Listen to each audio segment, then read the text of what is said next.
Okay, atong pagabasahon karon diha sa Marcos Kapitulo 4, versikulo 1 hangtod sa 11. Ang sambingay may tungod sa magpupugas. Unya, bisugod na usab si Jesus sa pagpanudlo dito sa dapian sa lanaw sa Galilea. Dagan kaayo ang mga tawo nga mialirong kaniya. Tungod diin, nisakay si Jesus sa usa ka sakayan ug bilingkod samtang ang katauhan nagbarog dito sa dapian. Daghang mga butang ang iyang gitudlo kanila pinagi sa mga sampingay. Usa sa iyang gitudlo kanila mao kini: pamati kamo, may usa ka tawo nga miadto sa uma aron pagpugas. Sa iyang pagsabot may mga binhi nga nahulog sa daplin sa agianan ug miabot ang mga langgam ug gipangtuka kini.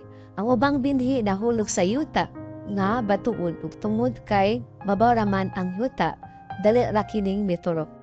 Apan sa dihang nainita na pag-ayo sa adlaw sa bagong turok, nalawos kini o kay wala man makakamot pag-ayo nga laya.